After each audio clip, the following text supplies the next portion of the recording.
And welcome back. Well, we have two guests on today from the South Orange County Community College District. We have on the acting director, Terry Robinson. Nice to meet you, sir. Good morning. Nice to have you on.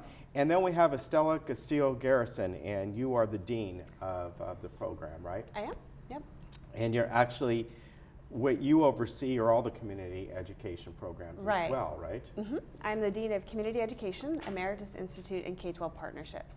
Okay. So, yeah, it involves the Emeritus Institute, where I work with Terry, and then it also involves the Community Education, which is the not-for-credit fee-based portion of the college. And then the K-12 Partnerships has to do with outreach and recruitment for the campus, as well as other partnerships. All right, very good. And the Emeritus program, I think over the years, you've, not maybe you specifically, but people have come on and have talked about it. How did it get started, and where does the funding come from? I actually was here the very first day the Emeritus existed, and that was 1978, I think. And I was teaching at that time.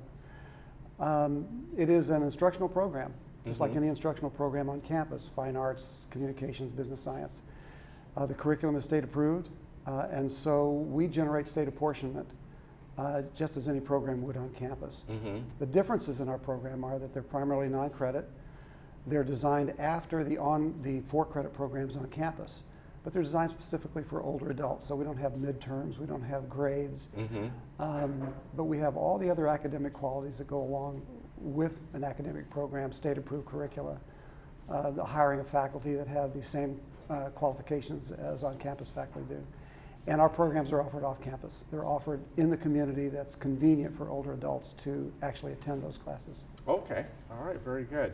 And I think we have some information that you guys sent along in the form, pardon me, of some slides that we'll bring up. Estella, since you oversee both the Emeritus, you're the Dean, I should say, and the K-12 partnerships, what are the differences between the two other than age? I mean, with the K-12 partnerships, do you also have programs that are fee-based and things like that? Yes, with the K-12 partnerships, we do a lot of the, we do a College for Kids program and a youth aquatic programs on our campus, but we also do the after-school programming for Capistrano Unified School District. So in terms of their elementary schools, we run 35 school sites after school on their school sites, very similar to what we do with the Emeritus Institute, where we offer programs within the community. So we have I have a lot of experience, and in terms of what I do with community education, it's very actually similar, where we work with facilities. Each school has their own obvious office staff and teachers, and then each facility for Emeritus also has their own office staff. So building relationships and that sort of thing is very similar in terms of the two programs. Okay, so I can see how they sort of intertwine and benefit both areas as well. In some of these programs that we have, we got your information up here, but every year you have, and now we're entering, I guess you would call it the fall semester. Yes. So now is the time for people who are interested to find out information on this and start to sign up, right? Right. Our two primary terms are the fall and the spring. The fall begins in August. Registration for the fall is going on right now. In fact, it's been going on for a couple of weeks now. Registration for the spring will happen later in the year. Okay. That will begin in January. Our fall semester is an important semester for us. It will be the first semester we're entering in a brand new academic year with a dean. We haven't had a dean before the Emeritus Institute in a very, very long time, and that's quite important.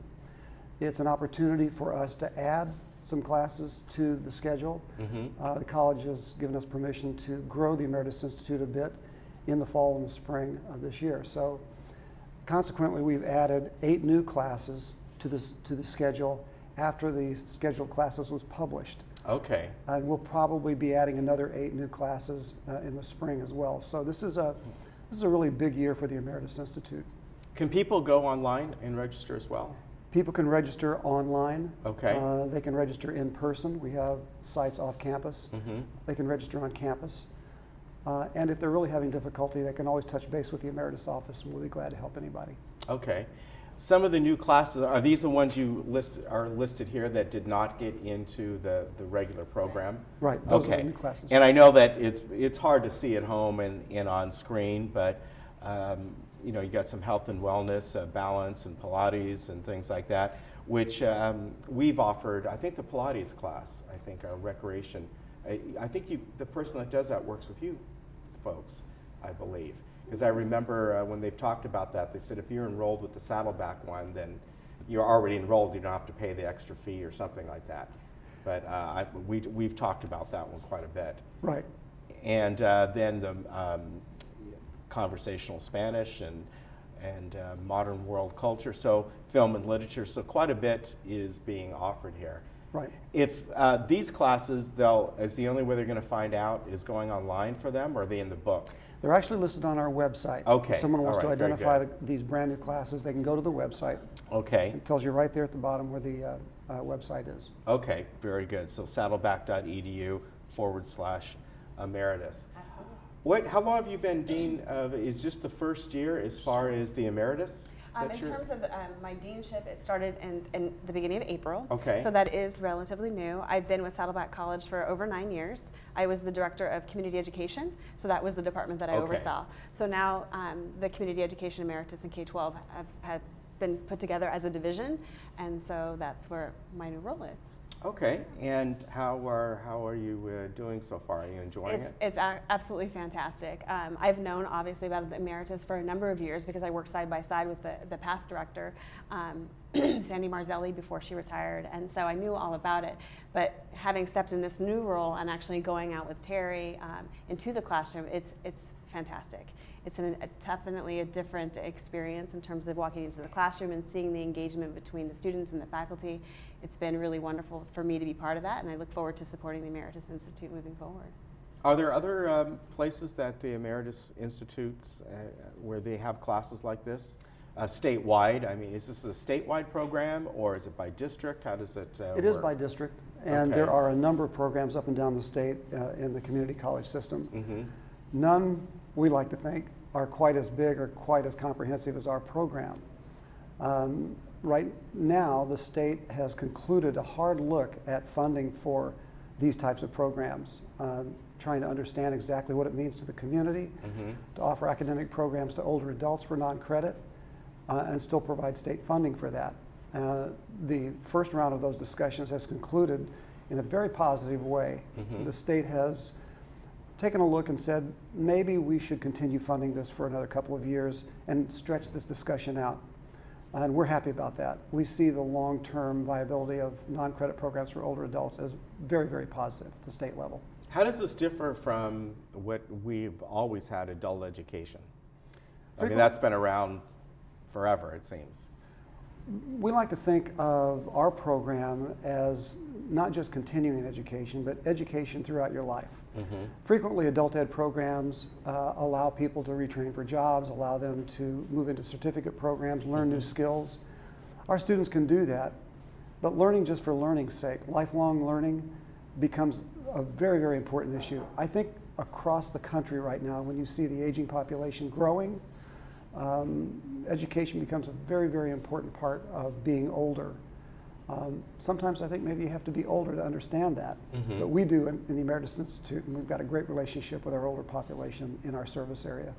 Are there online programs as well? Not just registration, but somebody can do something if they don't want or can't get to a class.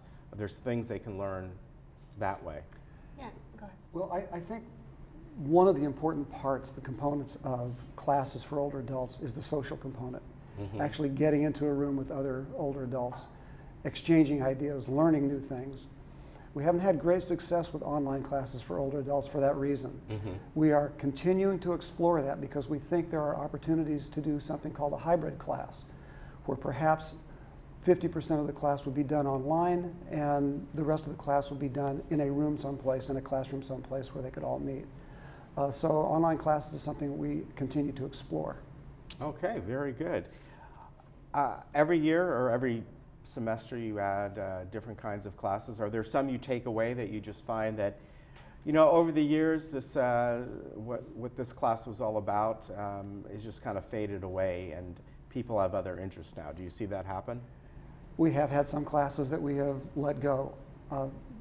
Ones that come to mind right now are French and German. Right, yeah. Spanish, very strong. We've got 3 or 4 classes of Spanish right now. French and German just began to decline. We could not get enough students in those classes. So we do look at the curriculum. We do look at what's strong. We like to put in new innovative faculty and new innovative classes whenever we can. But reviewing the curriculum, there is occasion now and then to look at a class that just isn't worth holding anymore. Right? Tastes change. Tastes do and change. People just, the older there's population different things. changes also. Yeah. What their needs are and what their wants are. Right, exactly. Well, again, you can register right now, and if you go online, saddleback.edu/emeritus. And do you have the, I'm looking right here, there it is, the Clubhouse 4. They can go over there and register right now? Yes. It's ongoing, okay. And also, if you go online, you'll see those additional classes there that aren't in the book. So, or if you're watching us now and you heard about them, when you go over to Clubhouse 4, I'm sure they'll have a handout or a sheet. We've got them. They're printed We've on got there, them, so yes. it'll be there. Thank you very much. Nice to have you both on. Thank you for having us. All right, Thank and you. good luck. And you're acting director, so. In about 2 weeks, I'll be fishing. Okay, that sounds good. All right, we'll see you again. Take care. Thank you. We'll be back in just a moment. We'll get there.